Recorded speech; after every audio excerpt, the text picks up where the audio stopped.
Entonces, Lucas capítulo 15, versículo 11, dice así la bendita palabra del Señor. También dijo, un hombre tenía 2 hijos. ¿Cuántos hijos tenía? 2.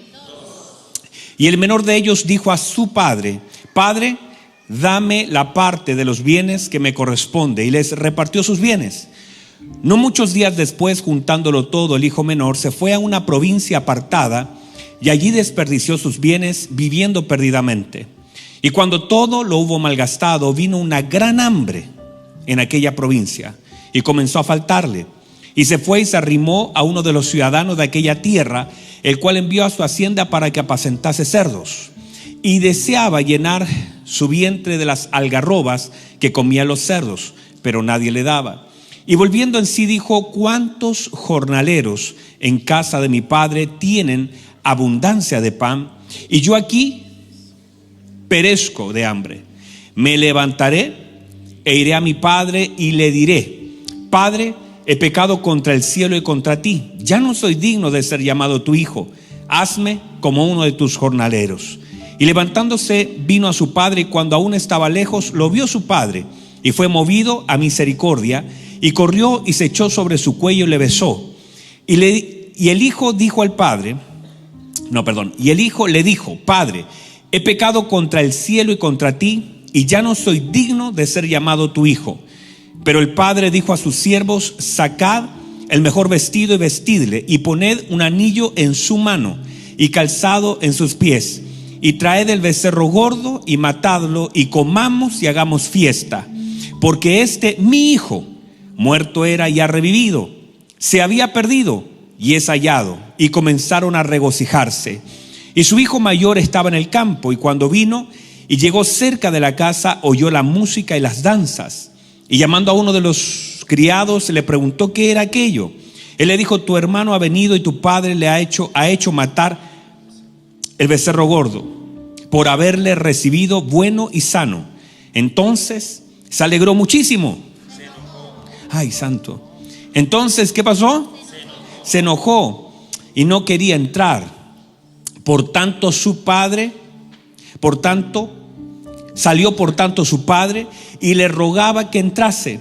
Mas él respondiendo dijo al padre: he aquí, tantos años te sirvo, no habiéndote desobedecido jamás, y nunca me has dado ni un cabrito para gozarme con mis amigos.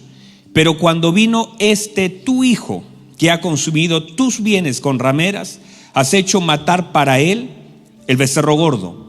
Él entonces le dijo: hijo, tú siempre estás conmigo, y todas mis cosas son tuyas. Mas era necesario hacer fiesta y regocijarnos, porque tu hermano era muerto y ha revivido, se había perdido y es hallado. Qué hermoso, hermanos. Tomen asiento, por favor.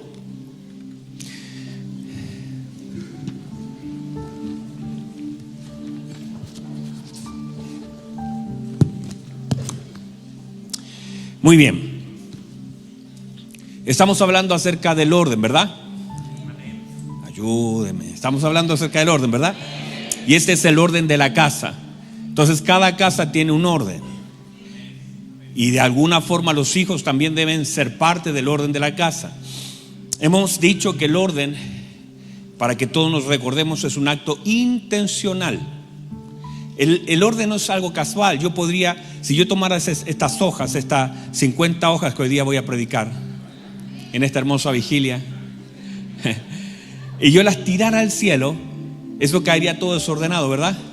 Por lo tanto, el orden no es algo al azar. El orden es un acto intencional. El orden demanda esfuerzo.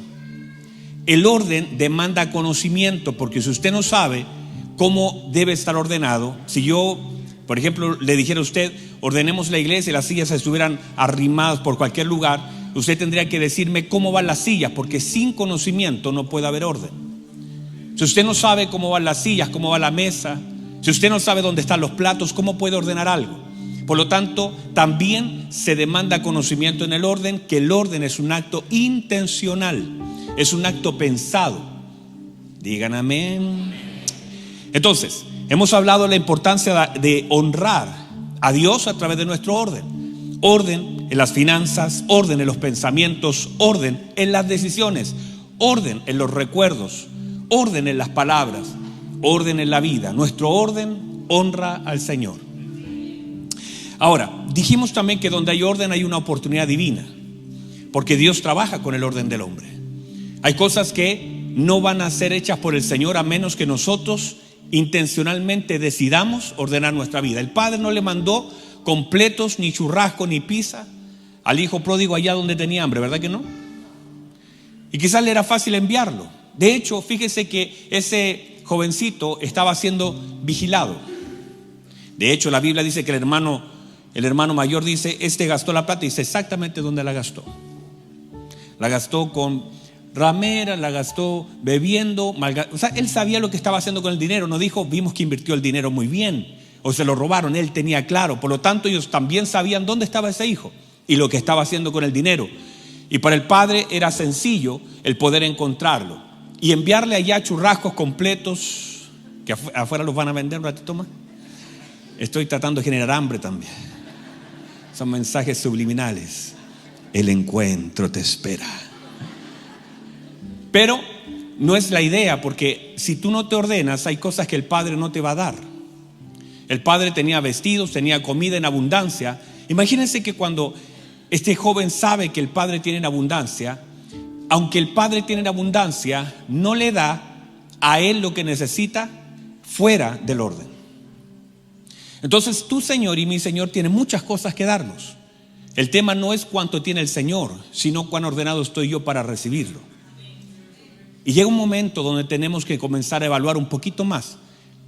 De hecho, ministra José hace unos días atrás cuando predicó, dijo, es un momento bueno para darnos cuenta después de todos estos mensajes que se ha predicado del orden, cuánto de esto nosotros hemos hecho. Porque no se trata de llegar al mensaje 100 y tener las mismas cosas desordenadas. O que usted le diga amén a una palabra que le encuentra bonita pero no se esfuerza en cumplirla. El problema es ese, que normalmente nosotros oímos y aprendemos más de lo que estamos dispuestos a hacer. Por eso el orden hace una demanda a la obediencia. Alguien diga amén. Están calladitos hoy día. Bueno, entonces hablamos también el día domingo acerca de la importancia de darnos cuenta de las cosas que pedimos. Que las peticiones que hacemos hablan de nuestro corazón, hablan de nuestro deseo, pero sobre todo las peticiones en nuestro corazón hablan del entendimiento. Hay cosas que creemos necesitar, pero en realidad no las necesitamos. Son cosas que deseamos, pero a veces están fuera del propósito del Señor. Y por eso es importante el aprender a discernir y entender lo que necesitamos en el tiempo que vivimos. A veces le pedimos al Señor cosas que en realidad no las necesitamos. Entonces lo que pedimos, diga conmigo pedir. Dijimos que pedir no es malo, es necesario, se nos dice que debemos pedir. Pedid, buscad, llamad, ¿verdad que debemos hacerlo? El tema es que esas peticiones de nuestro corazón refleja lo que entendemos de Dios, revela también lo que gobierna nuestro corazón, manifiesta nuestra madurez. De hecho, este hijo pródigo pidió la herencia. ¿Para qué? Si lo tenía todo, para irse.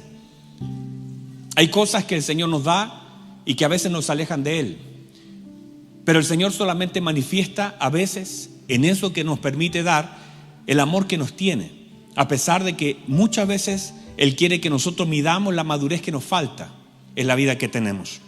A veces justamente mis peticiones están enfocadas en mis deseos y mis necesidades, mucho más que el querer nosotros hacer la voluntad de Dios. O sea, mucho de lo que pedimos no está para cumplir lo que el Señor nos pide, sino para satisfacer un deseo que tenemos. O sea, si uno pudiera conocer cuál es la voluntad del Señor y pido algo para hacer la voluntad de Dios, le aseguro que el Señor se lo otorga. Pero ahí también se demanda madurez. Por eso parte de las cosas que debemos pedir, Santiago que dice, pidan sabiduría. El que tenga falta de sabiduría, pídasela a Dios.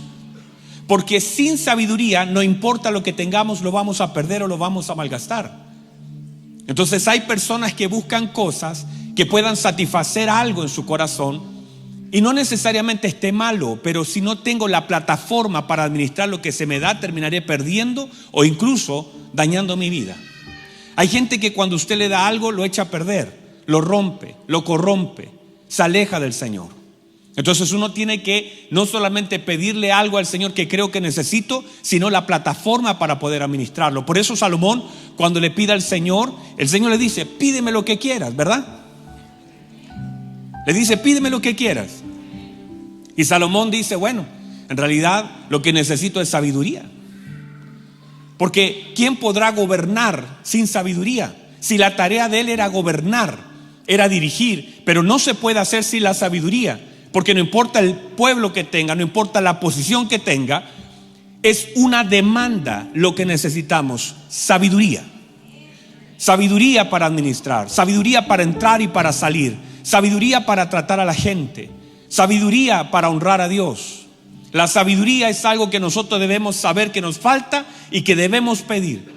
La sabiduría está a disposición de los hijos que la piden porque saben que la necesitan. Y la sabiduría se mide luego en las cosas de cómo nosotros gobernamos. Pero eso es importante porque no importa lo que tengamos, si no somos sabios en tenerlo, lo vamos a perder. O con lo que tenemos vamos a herir a otros. Entonces debemos ser conscientes de lo que nos falta: sabiduría. Alguien diga amén. Muy bien. Entonces, a veces lo que pedimos habla mucho más de lo que sentimos, de aquello que en realidad necesitamos. Hoja número 2 de 50. Vamos. Justamente la falta de esta sabiduría nos hace vivir lejos del Señor. Diga conmigo conocer. Y diga conmigo entender. Son cosas completamente diferentes. Usted puede conocer algo y no entender algo. De hecho, tenemos cosas que las tenemos, solo que no las conocemos. Si yo no sé si Luquitas puede poner una gráfica. No sé si hizo lo que le pedí. ¿No le hizo? No, ahí está. Mire, ese es el orden de la casa, ¿ve? ¿Lo ve? Está un poco desordenado, pero es una casa. Fíjese que ahí hay un avión, ¿verdad? ¿Alguien lo ve? Le puso muchas capas, pero se ve el avión. Perdón, ¿alguien aquí conoce el avión? ¿Alguien conoce el avión? ¿Alguien ha volado en algún avión alguna vez? Ahora, una cosa es conocer un avión y otra cosa es entender el avión. Si yo le pusiera un avión aquí, usted dijera: no, yo lo conozco, pastor. Y ahora si yo le hago preguntas sobre el avión, ¿cómo funciona un avión? Usted, aunque yo le paso la llave, digo: bueno, usted lo conoce, ahora úselo. O sea, conocerlo no es suficiente, porque usted puede conocer algo y no entender cómo funciona.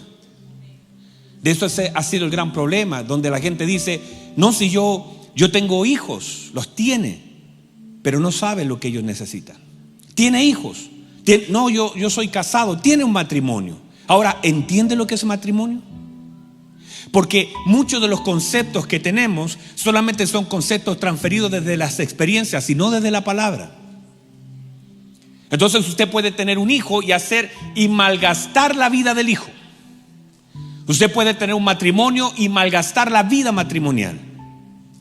Porque usted que tenga algo y que conozca algo no quiere decir que sepa cómo, no entiende cómo funciona. Por eso es tan importante ir a la palabra del Señor. Los hijos, la Biblia dice que son como saetas en mano de valiente. Los hijos son herencia de Jehová. Y la herencia mal gastada en la tierra son los hijos. La herencia que el Señor nos ha dado mal gastada son los hijos. No porque no los tengamos ni los conocemos. Usted dice: no, si mi hijo se llama David, mi hijo se llama Daniel, los conozco. El cumpleaños de ellos también lo conozco. Pero la pregunta es: ¿entiendo lo que es un hijo? ¿Entiendo lo que es un matrimonio? ¿Entiendo según el concepto de Dios? No según como hoy día está todo. No, si yo entiendo el amor, entiendo iglesia, pero el tema es: puede conocer usted y puede no entender nada. Cuando no hay entendimiento, usamos mal las cosas que conocemos. Entonces, por eso, ¿sabe por qué hay crisis matrimonial? Porque hay gente que tiene matrimonios, pero no entienden cómo funciona. Santo Señor Jesús. De hecho, si ustedes Yo le dije, ¿usted conoce los pianos? Ahí hay un piano, un teclado, no sé cómo se llama eso.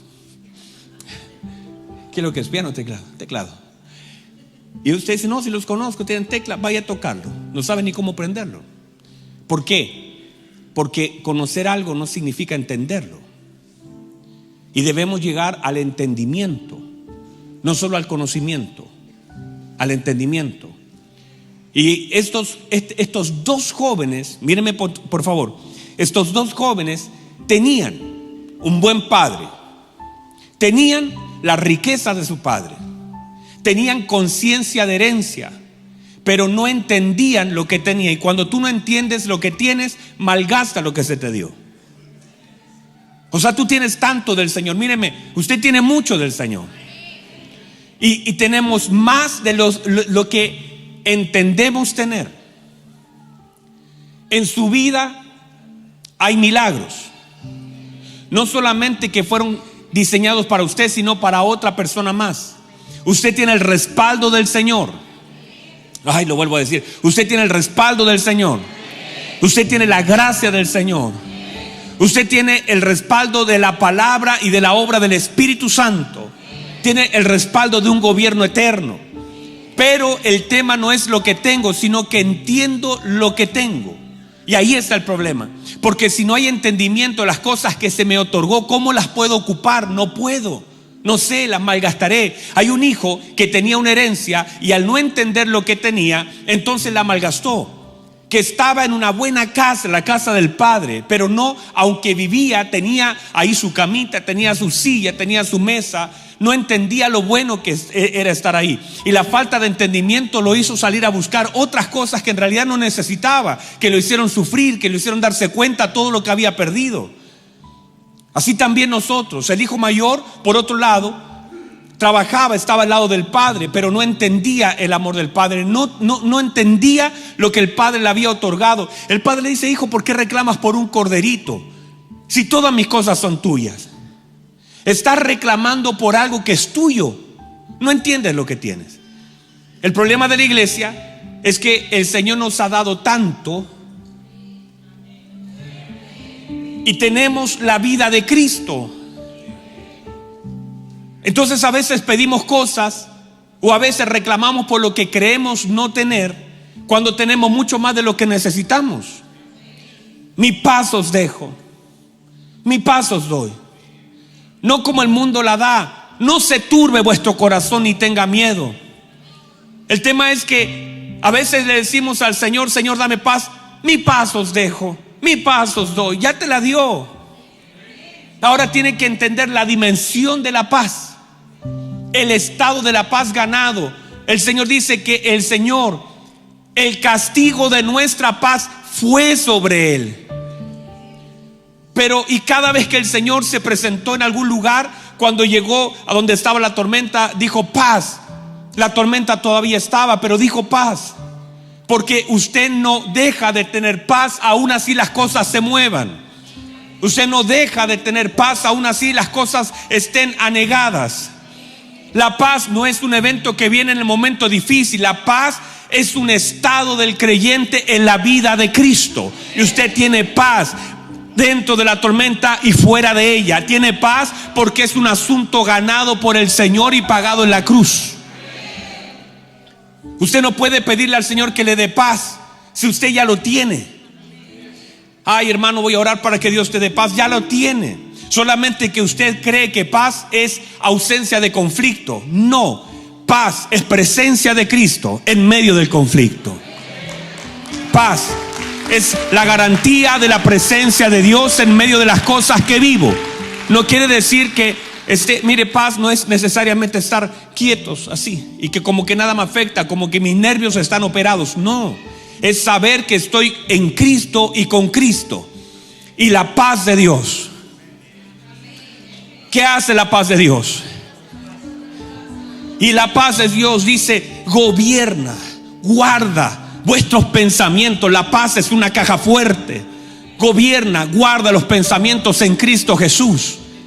Entonces la paz tiene un elemento protector para que mis pensamientos no se distorsione, para que no vaya a dudar que Dios está conmigo, sino para que sepa lo que Dios me ha concedido en Él. para descansar en sus promesas, para, aunque la cosa funcione como yo quiero, o sea, al revés de lo que yo quiero, aún así estoy en la paz de Cristo. Es un Pedro que duerme mientras está encarcelado. Es un Pablo que dice, bueno, para mí vivir o morir es igual. No estoy desesperado por si alguien me va a matar, estoy alegre porque si me muero, mire lo que dice el apóstol Pablo, para mí morir, mire lo que dice, tremendo ese Pablo, dice, es muchísimo mejor. La gente anda arrancando de la muerte, no digo que la busquen, pero la gente se enferma y dice, ay santo, mire, hermano, el apóstol Pablo tiene una gran conciencia de lo que es la vida y dice, claro, pero para provecho de ustedes me es necesario quedarme. Pero para mí sería muchísimo mejor ver el rostro de mi Señor. Entonces no es que él arranque, le tenga temor a la muerte, porque la muerte está vencida. La muerte, hermanos, es solamente un pasito.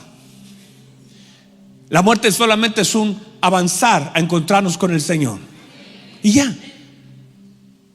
Por eso la muerte ya no tiene victoria en la vida de aquel que tiene la vida. Ya no tiene, la muerte no tiene autoridad sobre aquellos que han sido vivificados por Cristo. Nos duele porque nos separamos. Con mi hermana Karen nos separamos, muerte, separación. Pero es encuentro con la eternidad. Entonces, entendimiento de la vida, entendimiento de la muerte. Entonces, ¿están acá todavía? Entonces, cuando nosotros no entendemos lo que se nos otorgó, entonces no lo valoramos, no lo agradecemos, no lo disfrutamos y no lo usamos, porque no lo entendemos. Es tanto lo que el Señor nos ha dado, hermano, es tanto lo que el Señor nos ha dado. Yo no dejo de agradecer al Señor todo lo que el Señor nos ha dado, pero si no entiendo lo que tengo, no lo agradezco, no lo cuido, no lo valoro, no lo comparto. Es tanto. Usted tiene, hermanos, lo que la gente necesita. Usted tiene a Cristo. Entonces, tener no significa entender lo que tengo. Y existe un gran peligro cuando no entiendo lo que el Señor me ha dado. De hecho, hoy día, me acuerdo, en la mañana, mi esposa, Verena, le mando un mensaje. Yo venía en el auto y le mando un mensaje a la ministra María José. No le cuente nada a eso, son privados estos mensajes. Y venían hablando de algún tema muy profundo. Botánica. Tenemos una plantita, no sé qué planta es, un gomero parece, no sé, pero es verde. Creo que es la única planta natural que tengo en la casa. Y esa plantita se empezó a marchitar sus hojitas. Estaba creciendo súper bien y de un momento a otro empezó como a marchitarse.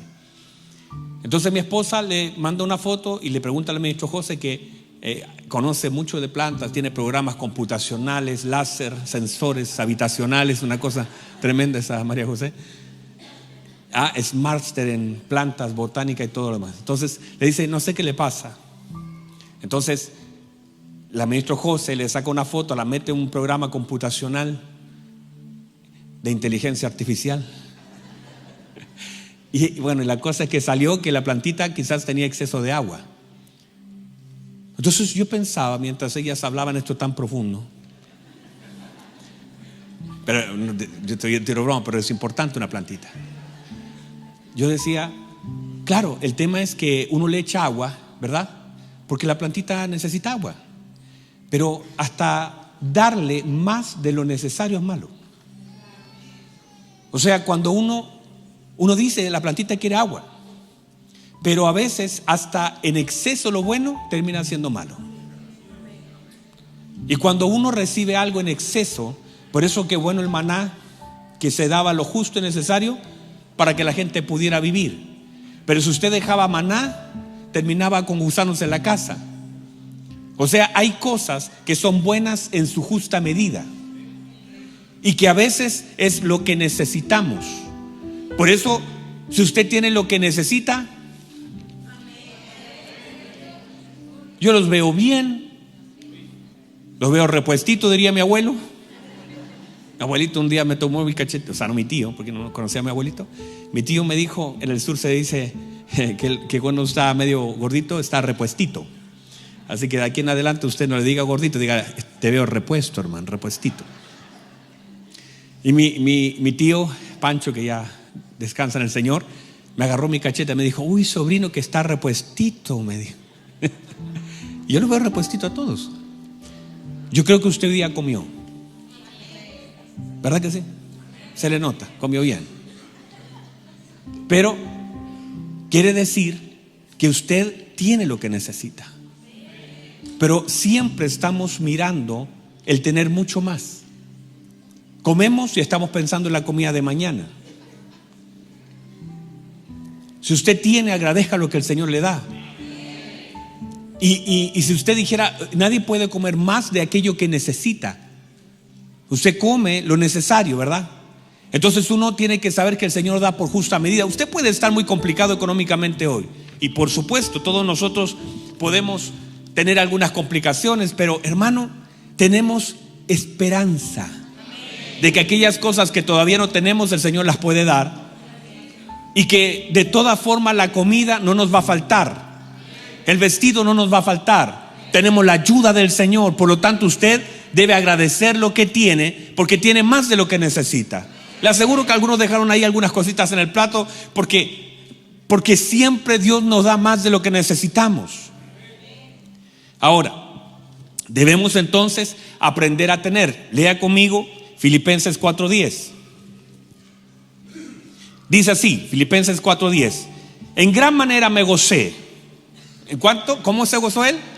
Gran manera, ¿verdad? O sea, él estaba contento porque, miren por qué estaba contento el apóstol. Dice: me gocé en el Señor de que ya al fin habéis revivido. O sea, estaba muerto, estaba detenido, pero ahora revivió. ¿Qué revivió?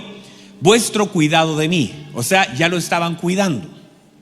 De lo cual también estabais solícitos, pero os faltaba oportunidad. O sea, lo que está diciendo el apóstol Pablo: querían hacerlo, pero le faltaba la oportunidad para hacerlo. Mire lo que dice: no lo diga porque tenga escasez. Diga conmigo: escasez. Míreme por favor. Uno tiene que aprender que usted ni yo tenemos escasez. Usted ni yo tenemos escasez. Mire lo que dice el apóstol Pablo. Pues, ¿qué? He aprendido. Creo que es la tarea de la iglesia. La tarea de la iglesia para ordenar la casa, usted tiene que aprender, y yo también. Porque a veces estamos reclamando por cosas que simplemente no hemos aprendido. Usted no puede reclamar por lo que no tiene, sino agradecer lo que el Señor le ha dado. A veces el reclamo es el peor enemigo de lo que Dios nos quiere dar, porque no estamos valorando lo que sí Dios nos ha concedido. Y si por alguna razón ahora mismo estamos en ciertos momentos de escasez, en realidad deberíamos preocuparnos qué hicimos con lo que se nos dio y aprender. Mire lo que dice: he aprendido ¿a qué? A contentarme. O sea, he aprendido a contentarme. Nadie viene aquí a animarme, sino que he aprendido a contentarme. Ay, pastor, deme una palabra de aliento. No, hermano, aprenda a contentarse. Vea lo que tiene, disfrute lo que el Señor le dio, aprenda a contentarse. Usted tiene que aprender esta tarea. Esta es una tarea personal. Todos nosotros debemos aprender a contentarnos. Mire lo que dice: cualquiera sea mi situación. O sea, la situación es una cosa, aprender a contentarme es la tarea en medio de esa cosa. Cualquier situación. O sea, debo yo saber cómo traer alegría a mi corazón a pesar de la situación que ahora mismo estoy viviendo. Está difícil la cosa, pero tengo que contentarme. ¿Por qué? Porque esto me va a ayudar. Porque eso es parte de un proceso de aprendizaje. Porque tengo que aprender. Mire lo que dice: sé vivir. Diga conmigo: sé vivir.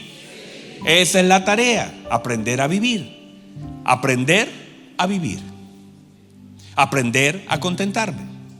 O sea, todo esto que el apóstol está hablando tiene que ver con una enseñanza para usted y para mí. Mire lo que dice: sé vivir. O sea, no es solamente vivir, porque uno dice, no, si yo tengo vida, mire, tómeme el pulso aquí, estoy vivito. Ahora tiene que aprender a vivir. Mire lo que dice: sé vivir humildemente. ¿Sabe usted vivir humildemente? ¿O vivió humildemente sin aprender a vivir humildemente? Porque hay gente que tiene que vivir humildemente, pero vive humildemente en relación a lo que come y a lo que viste, pero su corazón no es humilde. Hay gente que tiene poco y es tan orgullosa. Hay gente que a veces intenta mostrar lo que no es y tratar de mostrarle a otros a través de lo que tiene algo que es falso. Entonces uno tendrá que aprender a vivir humildemente. Él dice: yo sé vivir humildemente. Y uno tendrá que acomodarse a lo que en ese momento me tocó vivir. Sé vivir humildemente. Y uno tendrá que aprender estas lecciones en la vida. Porque la gente sufre porque no sabe vivir en la temporada en la que está. La gente tiende a sufrir y tiende a reclamar a Dios, y a veces se aleja de Dios por la temporada que no sabe administrar. Las temporadas se administran. Santo Señor Jesucristo. Las temporadas de la vida se administran. Y usted tiene que en toda temporada estar contento con el Señor, agradecido del Señor, porque las temporadas cambian, las estaciones cambian. Usted tiene que aprender a alegrarse por el tiempo que vive, y tendrá que sacar las mejores lecciones, las mejores oportunidades, las mejores gratitudes, las mejores alabanzas. Si tiene mucho, gloria a Dios; si tiene poco, gloria a Dios. He aprendido a contentarme cualquiera sea mi situación. Adoro a Dios a pesar de lo que vivo. Si tengo mucho, le adoro. Si no tengo nada, igual le adoro. Lo que tengo o lo que no tengo no condiciona lo que yo tengo que hacer. Lo que tengo que hacer es adorar a Dios con todo mi corazón, agradecer al Señor, evaluar mi vida, pero nunca dejar de glorificar a Dios en medio de las cosas que estoy pasando. Eso no se debe condicionar. Sé vivir humildemente, y mire lo que dice: y sé tener en abundancia. El problema de la gente es que a veces no sabe tener. Y cuando lo que tienes lo usas mal, entonces no sabes tener. Uno tiene que saber tener. Eso se debe aprender. ¿Para qué tiene usted? ¿Para qué quiere tener más? Hay gente que dice: Señor, dame más para ayudar a mi hermano, y no ayuda ni teniendo poco ni teniendo mucho. Y a veces nunca, mire, el hombre a veces nunca siente que es suficiente lo que tiene, y siempre quiere más, y dice: no, pero si yo ganara más, si yo tuviera más, podría ayudar. Pero a veces no se trata de eso. Simplemente no has sabido, no has cuidado, no has administrado bien. Usted puede repartir lo poco que tiene también. Santo Dios. Dice: sé tener en abundancia. Mire lo que dice: en todo. Diga conmigo: en todo. Y por todo estoy enseñado. O sea, mire, yo le estoy enseñando algo ahora que usted tiene que aprender. No puede decir que luego no se le enseñó. Sergito ha hecho cursos acerca de administración que usted debe aprender. Todos nosotros tenemos la oportunidad de aprender, pero tiene que tener humildad. Sin la humildad suficiente no se puede aprender todo el consejo de Dios. He sido enseñado. Dice: así para ¿qué? Estar ¿qué? Saciado. No lo leyeron, por eso no me lo dijeron, ¿verdad? Estar saciado como para tener hambre. Santo Dios. Estoy enseñado para estar saciado y estoy enseñado para tener hambre. ¿Qué pasaría si usted mañana tuviera hambre? ¿Qué pasaría si mañana no hubiera un plato de comida? ¿Está enseñado para soportar eso? ¿Qué pasaría? ¿Sabe? Tal vez usted lo podría soportar, pero ¿qué pasaría si no tuviera que darle un pan a su hijo? ¿Usted qué haría? ¿Sabe lo que tal vez haría? Renegaría de Dios. ¿Y dónde está Dios? ¿Cómo mis hijos pueden pasar hambre? Usted tiene que aprender, y yo también, porque puede llegar el día en que tengamos hambre. Porque hay muchos hermanos suyos en diferentes lugares del mundo que tienen hambre. Esta noche 100 millones de niños se irán a acostar sin comer. 100 millones de niños. De niños. Y muchos de esos niños, no sé cuánto, son hijos del Señor. Y pueden tener hambre. Lo que pasa es que a veces nuestras abundancias no nos permiten ver las necesidades de los otros. Pero uno tendrá que ser enseñado. Si tienes hambre, todavía poder glorificar al Señor. El hecho de que el hambre no es una condicionante del amor de Dios. Y usted, claro, puede decir: ay, pero pastor, ¿Dios puede? Claro, Dios puede. Pero usted tiene que estar enseñado para pasar las más grandes tribulaciones y seguir honrando a Dios en medio de ellas. Y se lo digo, yo también pasé hambre. A veces yo lo he contado, iba a viaje a Temuco, la cosa estaba mala y no comía durante el día. No porque estaba ayunando, no porque quería ayunar, sino que no tenía para comprar algo. Y pasé hambre, sí pasé hambre, quería comer. Y oraba mientras a veces el del lado pedía un completo a la mitad de camino. Y yo decía: tócalo, Señor. Y yo, hermanos, yo decía: ay, Señor, he escuchado testimonios donde alguien siente, y le metía conversa, no me daba nada. Y me hacía el simpático. Pero me daba vergüenza, por supuesto, no iba a decir que me da, eso sí que me da vergüenza. Pero, y al lado comía un completo. Es más, él llegaba y: ay, ya no quiero más. Y yo decía: ofrézcame. Pero a veces uno hace eso, del hecho de mirar a otro. Cuando usted ha pasado en algún momento, no es que estaba muriéndome de hambre, igual estaba gordito, estaba repuestito, pero no podía comprarme, prefería no hacerlo para ocupar ese dinero en otra cosa. ¿Sí me explico? Uno tiene que estar preparado para las cosas. Ahora, y peor de todo, tiene que llegar a predicar. Y digo lo peor de todo es porque vas ahí luchando internamente con tus tripitas y tienes que llegar a compartir una palabra de fe. Ahora, eso es un desafío. Es un desafío de no poder comer nada durante el día, no porque no querías, sino no podías. Y llegar allá y predicar y decir: hermanos, Dios de milagro, Dios poderoso. Y esperar que te den un poquito de once, si es que se acordaron, y si no, volverte otra vez. Y a veces yo no sé si fue más orgullo que proceso. A lo mejor ambas. Algo tengo que aprender. Pero son esas cosas que a veces te suceden. Y el apóstol Pablo nos dice: yo he sido enseñado. Y dice: también fue enseñado a pasar hambre. Hay un momento donde tú y yo tenemos que aprender lecciones que no quisiéramos vivir, pero debemos estar preparados. Mire, le digo, cuando estaban los hebreos delante del horno de fuego, ese asunto estaba resuelto antes que se encendiera ese horno. Y míreme, antes que levantara la estatua, el monumento. No, mi amor, hay un reel que dice eso. Mira los monumentos, le dice. No, amor, le dice, esa es una estatua. Tal para cual es. Entonces, ustedes ven esos reels, ya los pillé. Y le di, ¿en qué estaba? Antes que levantara la estatua, ¿cierto? Ese asunto ya estaba resuelto. Antes que metieran a Daniel a los leones, ese asunto estaba resuelto. Usted tendrá que definir asuntos antes de llegar a ellos. Tendrá que definir convicciones antes de entrar a los procesos. Usted no puede llegar a un proceso sin haber definido primero sus convicciones. Defina honrar al Señor, porque va a llegar el momento donde tendrá que decidir honrar al Señor o honrar al sistema.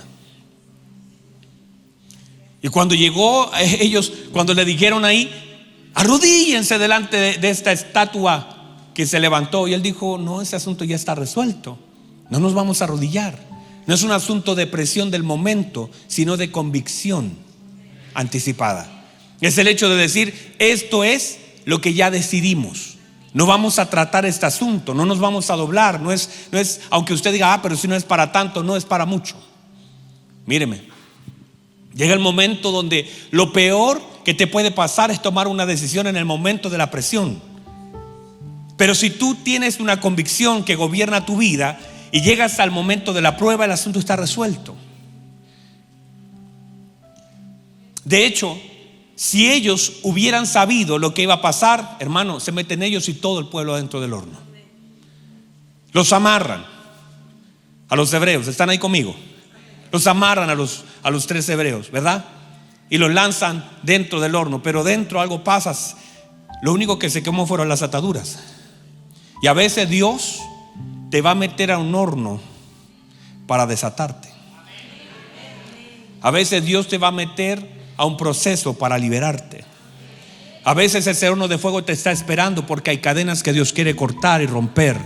O sea que Dios va a abrir un horno que parece de prueba, pero en realidad es un horno de libertad. Hay alguien diga amén. Es un horno de libertad. Parece prueba, pero es un proceso de libertad. O sea, ellos los metieron amarrados a un horno que parecía el horno de la prueba, del castigo, pero el Señor usó ese horno para darle libertad y promoción. Cuando ellos salieron, mire, salieron libres, estuvieron con el Señor y fueron promovidos. Si eso ellos lo saben antes de entrar, hermano, se mete el pueblo entero allá. Entonces a veces nosotros evitamos, ay no, yo no quiero vivir esa prueba, yo no quiero vivir ese proceso, cuando esos procesos son parte de la libertad del Hijo de Dios, de aquellas cosas que te van a promover de donde estás hacia donde Dios te quiere tener. O sea, la Biblia dice que, mire, usted lea bien esa parte, dice cuando ellos salieron, eso fue mejor que una campaña evangelística, hermano. O sea, nosotros podemos salir a hacer cualquier cosa afuera, pero ese momento el rey dice, ahora decreto que todos los pueblos, naciones y tribus adoren al Dios de Sadrach, Mesach y Abednego, el cual puede librar del fuego a sus escogidos, y en todo lugar sepan que Dios salva, que Dios libra, que no hay como el Dios de ellos. O sea, es el hecho de que a veces uno trata de evitar los procesos cuando los procesos traen gloria al Señor. Ahora uno quisiera que todo fuera mucho más rápido. Quizás mucha gente quiere evitar el proceso y ser promovido fuera del horno de fuego. Pero usted tiene que definir, porque hay cosas que Dios va a hacer no fuera del horno, sino dentro del horno. Alguien recibe esa palabra. Hay cosas que Dios va a hacer dentro del horno, que no la va a hacer fuera de él. Y a veces por eso esa convicción va a activar ciertas presiones, pero esas presiones activan la gloria del Señor. Alguien diga amén. Hay cosas que Dios va a hacer ahí. Ay, es hermoso. A mí me toca ese pasaje. Yo cada vez que lo puedo predicar 1000 veces, y cada vez que lo veo, porque es como que lo viera. El rey mire y dice, ay, ¿qué pasó acá? ¿No los metieron ahí amarrados? Sí, claro, yo los veo caminando. ¿Y no metieron a 3? Sí, habían 3. Yo veo 4. Pero el cuarto es diferente. Ese cuarto no es igual a ellos. El cuarto es semejante a los hijos de los dioses.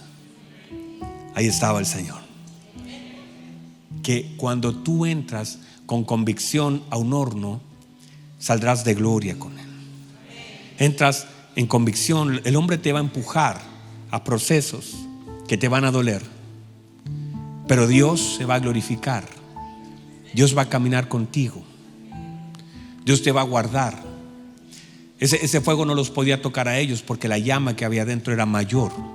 Cristo estaba ahí. Y si Cristo está en ese proceso, vas a salir tremendamente glorificado, exaltado, bendecido, amando al Señor. Cuando ellos salieron no fueron los mismos. Salieron habiendo caminado con el Señor, habiendo visto cómo el Señor les guardaba de las llamas. Y la Biblia dice que se acercaron así, ni olor tienen aún. Es que no te puede tocar. Una convicción debe ser definida previa al proceso. Por eso cuando el apóstol Pablo dice,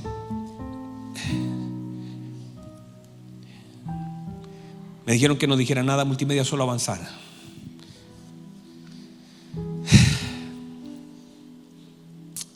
Dice, para estar saciado y para tener hambre, usted debería definir qué va a pasar el día que tenga hambre, que no pueda pagar un arriendo. ¿Qué va a hacer? ¿Va a renegar? ¿Qué va a pasar el día que no tenga trabajo? Usted tiene que ser enseñado en esto. Porque yo no estoy haciendo un llamado aquí para que usted sea el súper próspero, y espero que sea próspero. Espero que le vaya bien en su trabajo. Espero que puedan aumentar las ventas. Espero que le den un nuevo proyecto. Eso yo es lo que espero. Yo no espero que usted pase aflicciones, pero debe estar preparado para las aflicciones de la vida. Y debe estar preparado para las abundancias de la vida. Dice, así para tener abundancia como para padecer necesidad. Y mira lo que dice el versículo 13. Todo lo puedo. Todo lo puedo en Cristo que me fortalece. Pero mire lo que está hablando de la abundancia y está hablando de la escasez. Y él dice, todo lo puedo, hermanos. Usted todo lo puede. Si Cristo le fortalece, todo lo puede. Míreme, cuando él dice todo lo puedo en Cristo que me fortalece, escuche esto. Usted debe ser fortalecido por Cristo para enfrentar la necesidad. Y también debe ser fortalecido por Cristo para soportar la abundancia. Santo Dios. Usted debe ser fortalecido por el Señor para soportar la necesidad. Pero de la misma fortaleza la necesita para soportar la abundancia. Porque a veces usted considera que lo que debe soportar es la pobreza y las cosas, la necesidad y la escasez, pero mucho más debe aprender a soportar la abundancia. La abundancia puede ser el peor enemigo de nuestra dependencia al Señor. Lo vuelvo a decir. La abundancia puede ser el peor enemigo de nuestra dependencia al Señor. Usted tiene que aprender a depender del Señor en medio de las abundancias de la vida. El Señor le puede dar mucho, pero ¿qué ha pasado? La historia es como bien común en esto. La gente le comienza a ir bien y la gente comienza a alejarse del Señor. Es todo lo contrario, hermanos. Si el Señor te ha dado, acércate a Él, apégate a Él.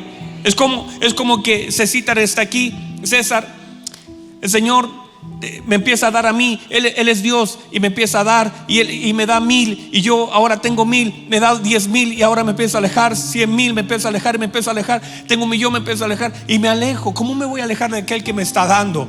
Si me da 1000 estoy con Él, si me da 10,000 estoy con Él. Es más, me voy a acercar más porque parece que Dios es tan bueno. Usted no se puede alejar de aquel que le está dando todo. No se puede alejar, tiene que estar más apegado, más agradecido, honrar al Señor, bendecir a Dios. Usted no puede alejarse de aquel que le está dando.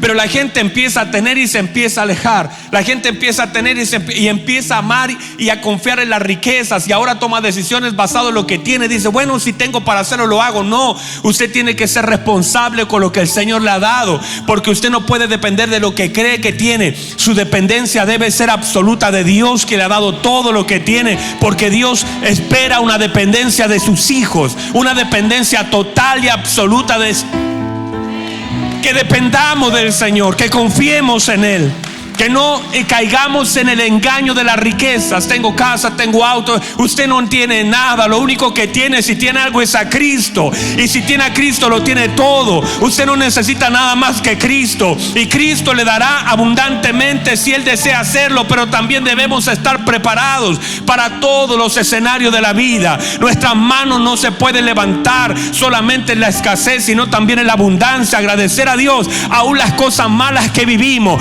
porque de allí estoy siendo enseñado para glorificarlo, para ver cómo el Señor puede abrir su buen tesoro, cómo Él puede darme aquello que yo creo que necesito. Es Dios. Usted tiene un Padre bueno que está enseñándole a usted a través aún de los procesos de la vida. Hay procesos que ni usted ni yo nos vamos a saltar. Tenemos que aprender, tenemos que ser enseñados y permanecer firme, entrar con la cabeza en alto al horno de fuego, salir para glorificar al Señor y atribuirle a Dios todas las cosas que tenemos y saber que Él es mi Padre, que Él me da, que Él me provee, que si tengo una cama se la debo a Él, que si tengo un pan se lo debo a Él, que si tengo un auto se lo debo a Él, que si tengo una casa se lo debo a Él, que si tengo hijos se lo debo a Él. Todo es de Él, todo es para Él. Él es glorificado, Él es exaltado, Él se merece toda gloria y nada tengo, todo es de Él. Y cuando usted tiene esa mente, usted tiene un corazón humilde. Porque usted sabe que las cosas pueden cambiar, las cosas pueden pasar, que alguien aprieta un botón y te estafa, te quita todo. Pero no te pueden quitar la fe, no te pueden quitar la esperanza, no te pueden quitar a Cristo. La gente puede tocar la economía, la gente puede chocarte el auto, la gente puede, algo de esas cosas pueden pasar. Pero tienes al Señor que te proveyó, tienes a Dios que no te suelta, tienes a tu Dios que te dice: yo te sostengo, yo estoy contigo, no te voy a dejar, no te voy a desamparar, yo te voy a volver a levantar. Job lo tenía claro y dice: yo sé que mi Redentor vive, y aún del polvo el Señor me levantará. Aún del polvo, hermanos, hay algo que está en cenizas, todavía Dios te puede levantar. Hay tiempo. Dios no ha cerrado su mano. Dios no ha cerrado su mano. El oído de Dios está atento a las oraciones de tus hijos. Usted no está desamparado. Todavía hay cosas que Dios va a hacer con usted. Este asunto todavía no ha terminado. Usted sabe que su Redentor vive, y al fin el Señor te va a levantar del polvo. Y aún esta carne sea deshecha, mis ojos verán a Dios. Mis ojos verán a Dios. Mis ojos verán a Dios. Mis ojos verán a Dios. Vamos, póngase en pie. Nuestros ojos están siendo preparados. Nuestra vida está siendo preparada para mirar a Dios. No importa lo que ahora esté pasando. No importa si la cosa está difícil. Aprenda a amar a Dios. Dependa de nuestro Dios. Ame, sosténgase de su mano. Dígale: Señor, usted me ha dado todo. Y si ahora la cosa está difícil, usted puede cambiar las cosas, porque usted es Dios. Él es Dios. Él es Dios. Él es Dios. Nada hay fuera de Él. Si lo tienes a Él, lo tienes todo. Y si no lo tienes a Él, no tienes nada. ¿De qué te sirve tener el mejor auto y estar lejos de Dios? ¿De qué te sirve tener una empresa y estar lejos de Dios? ¿De qué te sirve tener una cuenta en el banco y estar lejos de Dios? Esas cosas son pasajeras. No améis el mundo ni las cosas que están en él. El que ama el mundo se constituye enemigo de Dios. Ama a Dios. Agradece lo que Dios te da. Cuida lo que el Señor te da. Administra, disfrútalo. Pero guarda tu corazón de ser dependiente de Dios, de honrar a Dios, de bendecir a Dios. Cuida tu corazón de vanidades, de orgullo. Usa lo que tienes para ser más agradecido con Dios y no para alejarte de Él. Todo lo puedo en Cristo que me fortalece. Tengo que tener fortaleza para no tener, y debo tener fortaleza cuando el Señor me ha dado en abundancia. Que el Señor nos guarde de depender de trabajo, de título, de contacto, de empresa. Nuestra dependencia es a Dios. Nuestra gratitud es a Dios. Nuestra confianza es en Dios. Dios, Dios, Dios, Dios. Vamos, levanta tus manos, adórale. ¿Qué sería de Él? Él te lavó, Él te compró, Él pagó el precio. Alguien te contrató a trabajar, pero Él pagó el precio. Tu vida está en Cristo, Él pagó el precio. Él es tu Señor. Vamos, adórale, adórale. La vida que tienes, si tienes aire en tus pulmones, es porque Dios te lo ha dado. Es porque Dios te ha concedido vivir. Él renovó sus misericordias. Vamos, levanta sus manos, levante, levante, levante, levante.